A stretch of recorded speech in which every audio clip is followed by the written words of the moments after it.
Good morning mga baby cat! This is Auntie Shang, a day in my life as a content creator. For today's video nga mga baby cat, samahan niyo ako maglinis ng aming munting bahay. Tinanghali nga ako ng gising nang dahil alas 12 na ako nakatulog kagabi. Dito nga inuna ko nang inayos ang aming higaan.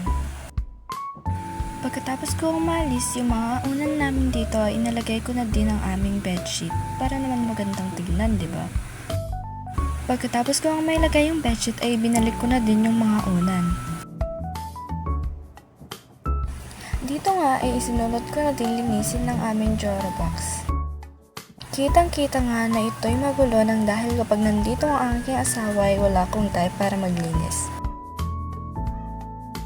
And then, tada! O diba? Ang linis.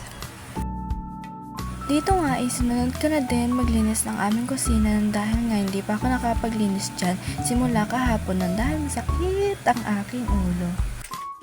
Tapos ko ang linisan ng aming kalan ay sinunod ko na din itong aming mesa. Ibinaba ko nga muna yung mga gamit dito para malinisan ng maayos ang aming mesa.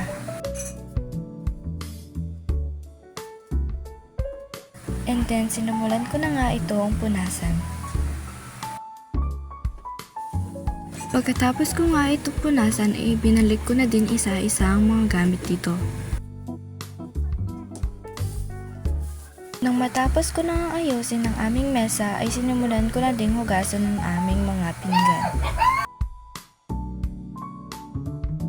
Pagkatapos ko nga maglinis ay kinuha ko na din itong aking sinampay at akin ng tinupi. And then, tada! O diba? Ang linis.